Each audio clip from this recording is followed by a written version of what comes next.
Hello everyone, welcome है आपका हमारे चैनल जीरो टू कॉमर्स में।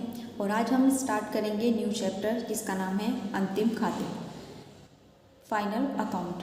फाइनल अकाउंट जो चैप्टर है आपका क्लास 10th, 11th, 12th और बीकॉम सेकेंड सेमेस्टर इन सभी क्लासेस के लिए इम्पोर्टेंट चैप्टर है। इसके अंदर हम सबसे पहले जानेंगे कि अंतिम खाते किसे कहते हैं और अंतिम खाते क्यों बनाए जाते हैं। कोई भी व्यक्ति है जो किसी बिज़नेस को स्टार्ट करता है तो बिज़नेस को स्टार्ट करने के बाद वो ये देखना चाहता है कि उस बिज़नेस की कंडीशन कैसी है, उसकी आर्थिक स्थिति कैसी है। तो वो जो आर्थिक स्थिति देखना चाहेगा या तो 6 महीने के बाद देखेगा या फिर 1 साल के बाद। तो अंतिम खाते जो होते हैं वो किसी साल के अंत में बनाए जाते हैं। जब हमने बिज़नेस स्टार्ट किया था, बिज़नेस स्टार्ट हुए जब हमें पूरा एक ईयर कंप्लीट हो जाता है तो उस पूरे ईयर को कंप्लीट होने के बाद हम ये देखना चाहेंगे कि वो जो हमारा बिज़नेस था उसमें हमें कितना प्रॉफिट हुआ है, कितना लॉस हुआ है, उस बिज़नेस की स्थिति कैसी है। यही जानने के लिए हम बनाते हैं अंतिम खाते। अंतिम खाते के अंदर 3 खाते बनाए जाते हैं, जिसमें सबसे पहले बनाया जाता है व्यापार खाता, उसके बाद बनाया जाता है लाभ हानि खाता और लास्ट में बनाई जाती है बैलेंस शीट, जिसे कहते हैं आर्थिक चिट्ठा। तो जो व्यापार खाता होता है ये क्यों बनाया जाता है? व्यापार खाता किसी माल को खरीदकर बेचने से संबंधित होता है कि अगर हमने कोई माल खरीदा है बेचने के उद्देश्य से, तो जब हमने माल खरीदा और उसको बेचा, खरीदने में जितने भी हमारे खर्चे हुए वो खर्चे भी उसके अंदर ऐड किए जाएंगे। ऐड करने के बाद वहाँ से जो हमें प्रॉफिट निकलेगा उस प्रॉफिट को जानने के लिए ही व्यापार खाता बनाया जाता है। तो व्यापार खाते से जो हमारा प्रॉफिट निकल कर आता है उसको हम कहते हैं सकल लाभ। व्यापार खाता बनाया जाता है जिससे कि हमारा सकल लाभ निकल सके। सकल लाभ को हम कहते हैं ग्रॉस प्रॉफिट और शॉर्ट में हम इसको लिखते हैं जीपी। तो इसके बाद जब हम ग्रॉस प्रॉफिट निकालते हैं तो वो जो ग्रॉस प्रॉफिट होता है वो नेक्स्ट अकाउंट में जाता है जिसका नाम है लाभ हानि खाता। तो पहले व्यापार खाता बनाएंगे, व्यापार खाते से जो हमारा ग्रॉस प्रॉफिट निकलेगा उस ग्रॉस प्रॉफिट को हम ट्रांसफ़र करेंगे लाभ हानि खाते में। लाभ हानि खाते में जब हम ग्रॉस प्रॉफिट को ट्रांसफ़र करेंगे तो इस प्रॉफिट के बाद इस अकाउंट के अंदर जितने भी हमारे इनडायरेक्ट एक्सपेंसेस होंगे, जितने भी हमारे इनडायरेक्ट एक्सपेंसेस जिसके अंदर हमारी सैलरी, रेंट, कमीशन, इंटरेस्ट जितने भी हैं, ऑडिट फीस, जितने भी हमारे इनडायरेक्ट एक्सपेंसेस होंगे वो सब हमारे प्रॉफिट एंड लॉस अकाउंट में आएंगे। जो हमारा व्यापार खाता होता है इसके अंदर हमारे सारे डायरेक्ट एक्सपेंसेस आते हैं और जो हमारा लाभ हानि खाता होता है इसके अंदर सारे इनडायरेक्ट एक्सपेंसेस आते हैं। तो ये खाता इसलिए बनाया जाता है कि ग्रॉस प्रॉफिट निकल सके और ये खाता इसलिए बनाया जाता है कि नेट प्रॉफिट निकाला जा सके। नेट प्रॉफिट होता है शुद्ध लाभ, यहाँ निकलता है सकल लाभ और यहाँ निकाला जाता है शुद्ध लाभ। शुद्ध लाभ जब हमारा निकलता है तो इस प्रॉफिट को ट्रांसफ़र करते हैं बैलेंस शीट में। बैलेंस शीट की में जो कैपिटल लिखी जाती है, कैपिटल के अंदर ये प्रॉफिट जोड़ा जाता है और लास्ट में जितनी भी हमारी लाइबिलिटीज़ होती हैं वो लिखी जाती हैं और जितनी भी हमारी एसेट्स होती हैं यानी हमारी संपत्तियां वो सब हमारी बैलेंस शीट में लिखी जाती हैं। तो इन तीनों के ही एक रूप को जिसका नाम हम कहते हैं कि जिसे हम कहते हैं फाइनल अकाउंट, तो इन तीनों के ही सम्मिलित रूप को हम अंतिम खाते कहते हैं। तो सबसे पहले हम सीखेंगे कि व्यापार खाता कैसे बनाया जाता है। तो ये है व्यापार खाता यानी ट्रेडिंग अकाउंट का फॉर्मेट। इसके अंदर आपको पर्टिकुलर्स का कॉलम बनाना है, उसके बाद अमाउंट, उसके बाद पर्टिकुलर्स और उसके बाद फिर अमाउंट का कॉलम बनाना है। ये हमारी डेबिट कॉलम का अमाउंट है और ये हमारी क्रेडिट कॉलम का अमाउंट है। यहाँ पर सबसे पहले स्टार्टिंग में हम लिखेंगे ओपनिंग स्टॉक। ओपनिंग स्टॉक जो होता है वो सबसे पहले आपको ध्यान रखना है कि टू वाली साइड में यानी हमारी डेबिट साइड में सबसे पहले आपको ओपनिंग स्टॉक ही लिखना है। ओपनिंग स्टॉक के बारे में आपको इस बात का ध्यान रखना है कि क्वेश्चन के अंदर आपको ये प्रारंभिक रहतिया, हिंदी में आपको प्रारंभिक रहतिया के नाम से मिलेगा और कभी कभी ऐसा भी हो सकता है क्वेश्चन में कि आपको प्रारंभिक रहतिया ना देकर सिर्फ रहतिया दे दिया जाए। लेकिन जब आपको ये रहतिया के नाम से यानी सिर्फ ओनली स्टॉक के नाम से दिया जाएगा तो आपको ये पहचानना होगा कि ये जो स्टॉक है ये क्लोजिंग है या ओपनिंग, क्योंकि जो स्टॉक होते हैं वो एक ओपनिंग होता है और एक क्लोजिंग होता है। तो आपको ये पहचान करने के लिए आपको ध्यान रखना है, जब आपको ओनली स्टॉक दिया जाएगा तो उसके सामने आपको एक डेट मेंशन की जाएगी। अगर उस डेट में 1 से लेकर 15 तक की डेट दी गई है तो वो स्टॉक ओपनिंग होगा और अगर वो डेट 15 के बाद से 31 तक दी गई है तो वो क्लोजिंग स्टॉक होगा। या तो इस तरह से आपको दिया जाएगा या फिर क्वेश्चन में वो आपको बता दिया जाएगा कि प्रारंभिक रहतिया है यानी ओपनिंग स्टॉक है, या फिर अंतिम रहतिया है, या फिर क्लोजिंग स्टॉक है। इस तरह से बताया जाएगा। तो आपको ध्यान रखना है ओपनिंग स्टॉक डेबिट में आता है और क्लोजिंग स्टॉक क्रेडिट में आता है। तो सबसे पहले ओपनिंग स्टॉक लिखेंगे। ओपनिंग स्टॉक के बाद लिखेंगे परचेज। परचेज होती है क्रय यानी खरीद। जितना भी माल आपने खरीदा है जो परचेज है वो आप लिखेंगे यहाँ पर। अगर परचेज के साथ क्वेश्चन के अंदर परचेज और परचेज रिटर्न दोनों दी गई हैं तो पहले आप परचेज की अमाउंट यहाँ लिखेंगे, फिर उसमें से परचेज रिटर्न की जितनी अमाउंट होगी वो आप यहाँ से माइनस कर देंगे, तब आप अमाउंट लिखेंगे। ये दो चीज़ें आपको सबसे पहले ओपनिंग स्टॉक, उसके बाद परचेज और परचेज रिटर्न, ये सबसे पहले लिखनी है। उसके बाद जितने भी डायरेक्ट एक्सपेंसेस क्वेश्चन में दिए जाएंगे ओनली डायरेक्ट एक्सपेंसेस आप लिख देंगे। डायरेक्ट एक्सपेंसेस में आपकी आती है wages, carriage, freight on purchase, factory rent, lighting, heating, ये सभी आपके डायरेक्ट एक्सपेंसेस हैं। ये सब आपके डायरेक्ट एक्सपेंसेस जब आप टू साइड में लिख देंगे तो फिर आपको अपनी बाय वाली साइड कंप्लीट करनी है। बाय में सबसे पहले आपको लिखना है सेल्स। सेल्स लिखने के बाद सेल्स को भी आप परचेज की तरह ही लिखेंगे। उसकी रिटर्न दी गई होगी तो रिटर्न को आप सेल्स के अमाउंट में से माइनस करेंगे और तब अमाउंट के कॉलम में उसकी अमाउंट लिखेंगे। उसके बाद आप लिखेंगे by closing stock. Closing stock की जो भी अमाउंट होगी वो आप अमाउंट के कॉलम में लिख देंगे। जब आप क्वेश्चन को इस फॉर्मेट के अकॉर्डिंग अच्छी तरह से लिख देंगे तो उसके बाद आपको करना होगा टोटल। आप इस साइड का भी टोटल करेंगे और आप इस साइड का भी टोटल करेंगे। टोटल करने के बाद आप देखेंगे कि टू और बाय में से एक साइड का टोटल ज़्यादा होगा और एक साइड का टोटल कम होगा। तो जिस साइड का टोटल ज़्यादा होगा वो वाला अमाउंट आप दोनों साइड में लिख देंगे।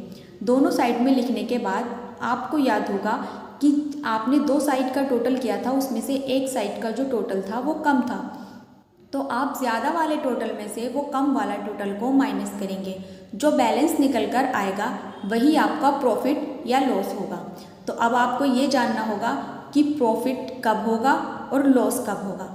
अगर आपकी सेल्स की साइड यानी आपकी बाय वाली साइड ज़्यादा आती है और आपकी टू वाली साइड का अमाउंट कम आता है तो जो आप बैलेंस निकालेंगे वो आपका टू वाली साइड में लिखा जाएगा।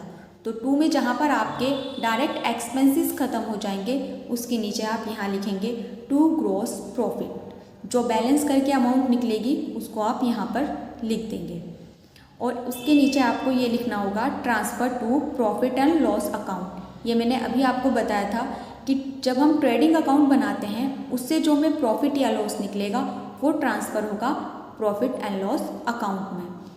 तो जो ग्रॉस प्रॉफिट आपका निकलेगा उसके नीचे आपको ये लिखना होगा transfer to profit and loss account. तो ग्रॉस प्रॉफिट में आप ध्यान रखेंगे अगर आपकी सेल्स ज़्यादा होगी और आपकी परचेज कम है तो आप क्या करेंगे, आपको प्रॉफिट होगा।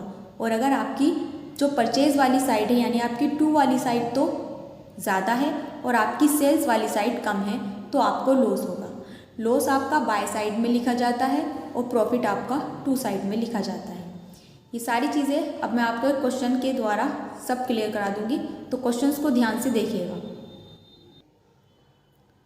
तो ये दिया गया है आपको क्वेश्चन जिसमें दिया है निम्नलिखित सूचनाओं से व्यापार खाता बनाइए।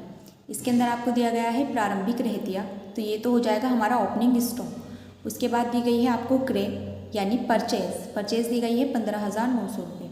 उसके बाद आपको दी गई है विक्रय जिसे कहते हैं सेल्स, ये है 24,700 रुपये। उसके बाद ही क्रय वापसी को कहते हैं परचेज रिटर्न, ये आपको दी गई है 600। उसके बाद है विक्रय वापसी जो आपको दी गई है, ये है सेल्स रिटर्न 700। मजदूरी को कहते हैं वेजिस दी गई है आपको 400। उसके बाद दी गई है ढुलाई जिसे कहते हैं कैरेज भी आपको दी गई है 400। उसके बाद लास्ट में आपको दिया गया है अंतिम रहतिया जिसे कहते हैं हम क्लोजिंग स्टॉक, जो दिया गया है आपको 10,000 का। तो आप सबसे पहले ध्यान रखेंगे, पहले हम टू साइड में जिन चीज़ों को लिखेंगे उस पर टिक कर लेते हैं। सबसे पहले हमें लिखना है ओपनिंग स्टॉक, उसके बाद हमें लिखनी है परचेज और परचेज के बाद हमें उसमें से माइनस करनी है परचेज रिटर्न माइनस करने के बाद हमें लिखने हैं इसके अंदर जितने भी हमारे डायरेक्ट एक्सपेंसेस हैं। डायरेक्ट एक्सपेंसेस में हमारा है मजदूरी और ढुलाई, ये दोनों, क्योंकि ये दोनों वो खर्चे हैं हमारे जो किसी माल को खरीदने में लगते हैं। तो अब हम स्टार्ट करेंगे कि इसको किस तरह से बनाया जाएगा। तो सबसे पहले हम लिखेंगे ओपनिंग स्टॉक, जो आपको दिया गया है 12,400 रुपये का। तो सबसे पहले हम लिखेंगे ओपनिंग स्टॉक, यहाँ लिखेंगे 12,400 रुपये। उसके बाद हम लिखते हैं परचेज।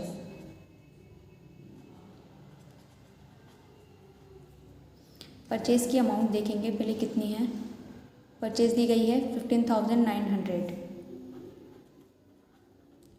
और उसके बाद क्रय वापसी जो इसके अंदर से माइनस होगी, जिसे कहते हैं परचेज रिटर्न।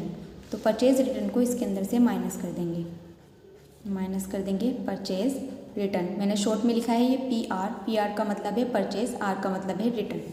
तो इसके अंदर आपको 600 की परचेज रिटर्न दी गई है, तो आप इसको यहाँ से माइनस कर देंगे और यहाँ पर टोटल अमाउंट लिख देंगे। इसके बाद यहाँ पर लिखनी है हमें जितने भी हमारे डायरेक्ट एक्सपेंसेस हैं, जिसमें हमें दी गई है वेजेस दी गई है 400। उसके बाद दी गई है ढुलाई को हम कहते हैं कैरेज भी दी गई है 400। तो यहाँ पर हमने ओपनिंग स्टॉक लिखा है। उसके बाद परचेज में से परचेज रिटर्न को माइनस करके लिखा है। और डायरेक्ट एक्सपेंसेस में हमारे दो ही एक्सपेंसेस दिए गए थे क्वेश्चन में, वेजेस और कैरेज, दोनों को लिख दिया है। अब हम बाय वाली साइड में लिखेंगे। बाय में मैंने आपको बताया था सबसे पहले सेल्स लिखी जाती है, सेल्स की जो अमाउंट होगी वो लिखेंगे। और सेल्स रिटर्न अगर दी गई होगी तो इसके अंदर से सेल्स रिटर्न को माइनस कर देंगे। तो इसकी अमाउंट देखते हैं पहले। जो हमारी सेल्स है वो 24,700 रुपये की है और जो सेल्स रिटर्न है वो 700 की है। तो यहाँ पर अमाउंट लिखेंगे 24,700 रुपये, सॉरी यहाँ नहीं लिखना, आपको यहाँ लिखना है पहले 24,700 माइनस कर देंगे इसके अंदर से सेल्स रिटर्न जो आपको 700 की दी गई थी। माइनस करने के बाद हमारे पास जो अमाउंट आएगी वो टोटल सेल्स आएगी हमारी 24,000 रुपये की। इसके बाद हम लिखेंगे यहाँ बाय क्लोजिंग स्टॉक, जो क्वेश्चन में दिया गया है 10,000 का। तो यहाँ हमने अब सब कुछ लिख दिया है। अब हमें इसका करना है टोटल। तो ये देखिए इधर है 24,000 और 10,000। जब हम इसका टोटल करेंगे तो इस साइड का टोटल आएगा हमारा 34,000। अभी हम टोटल नहीं लिखेंगे, पहले हम डेबिट साइड का भी टोटल करेंगे। तो डेबिट में हमने देखा 12,400 रुपये है, उसके बाद 15,300 है, उसके बाद 400 और 400 है। तो पहले हम इन सब को टोटल करके देखेंगे और इस साइड के टोटल में भी देखेंगे कि ये साइड का टोटल ज़्यादा है या इस साइड का टोटल ज़्यादा है। तो पहले हम करते हैं टोटल। इसके अंदर हमें दिया गया है, पहले हम यहाँ पर टोटल करेंगे। यहाँ हम लिखेंगे पहले 2 और यहाँ लिखेंगे बाय में आपको दिया गया है 24,000 और 10,000 की आपको दी गई है सेल। 24 की सेल्स है, 10,000 का आपका क्लोजिंग स्टॉक है, तो आपका बाय वाली साइड का टोटल आएगा 34,000। उसके बाद 2 वाली साइड में आपको दिया गया है 12,400 का ओपनिंग स्टॉक। उसके बाद आपको दी गई है 15,300 की आपको दी गई है परचेज। उसके बाद 2 आपको डायरेक्ट एक्सपेंसेस दिए गए हैं 4,400 के। तो अब इनका टोटल करेंगे।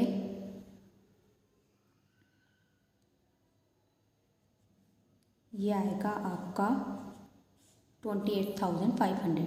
तो आप देखिए 34,000 और 28,500 जो टोटल ज़्यादा है उसको आप दोनों साइड में लिखेंगे। पहले हम जानेंगे कि जो हमारी बाय वाली साइड थी, सेल्स वाली साइड, उसमें हमारी सेल्स 34,000 की हुई है। मैंने आपको बताया था जब आपकी सेल्स ज़्यादा होगी और आपकी परचेज और डायरेक्ट एक्सपेंसेस वाली साइड का जो टोटल होगा वो कम होगा तो आपको प्रॉफिट होगा। कितने रुपए का प्रॉफिट आएगा वो आप इन दोनों को माइनस करके निकालेंगे। 34,000 में से 28,500 आप माइनस कर दीजिए, तो ये आया आपका 5,500 का प्रॉफिट। तो अब हमें लिखना है इस टोटल को हम दोनों साइड में लिखेंगे और इस 5,500 को हम लिखेंगे 2 वाली साइड में, क्योंकि ये जो है ये है हमारा GP, ग्रॉस प्रॉफिट। तो सबसे पहले हम लिखेंगे यहाँ पर टोटल में आएगा हमारा 1000। इस साइड के टोटल में भी आप यही लिखेंगे 34,000। यहाँ हमारा निकल कर आया है 2 GP। GP को कहते हैं ग्रॉस प्रॉफिट, जो आया था हमारा 5,500। और इसके नीचे मैंने आपको बताया था कि लिखना है ट्रांसफ़र टू PNL अकाउंट। PNL का मतलब है प्रॉफिट एंड लॉस अकाउंट। जो आपका ये प्रॉफिट है ये ट्रांसफ़र होगा प्रॉफिट एंड लॉस अकाउंट में। तो ये था हमारा ट्रेडिंग अकाउंट। क्यों बनाया जाता है वो मैंने आपको बताया कि ग्रॉस प्रॉफिट निकालने के लिए ये अकाउंट बनाया जाता है, और इसका जो प्रॉफिट होता है या लॉस होता है वो ट्रांसफ़र होता है प्रॉफिट एंड लॉस अकाउंट में, जो इस अकाउंट के बाद बनाया जाता है। अब आप जिस बुक से भी अपनी पढ़ाई कर रहे हैं उस बुक्स में जहाँ भी आपको ट्रेडिंग के क्वेश्चंस दिए गए हैं उसमें से आप पहले ट्रेडिंग बनाना सीखिए। इसके बाद मैं आपको सिखाऊंगी प्रॉफिट एंड लॉस अकाउंट कैसे बनाया जाता है, तो आप अपनी प्रैक्टिस करते रहिए। प्रॉफिट एंड लॉस अकाउंट जो होता है वो हमारा शुद्ध लाभ यानी नेट प्रॉफिट निकालने के लिए बनाया जाता है। उसमें सारे हमारे इनडायरेक्ट एक्सपेंसेस आएंगे और जो हमारा ये GP है ये आएगा, और इसके अलावा उसमें जितनी भी हमारी अदर इनकम्स होंगी, जो इनकम्स हमें रिसीव हुई हैं वो सब आएंगी। तो वो हम अपनी नेक्स्ट वीडियो में सीखेंगे, जिसमें सबसे पहले हम सीखेंगे कि उसका फॉर्मेट क्या है। फॉर्मेट से फिर इसी तरह से हम एक क्वेश्चन करेंगे। तो इतने आप ट्रेडिंग अकाउंट की प्रैक्टिस कीजिए, ठीक है। मिलते हैं अपनी नेक्स्ट क्लास में।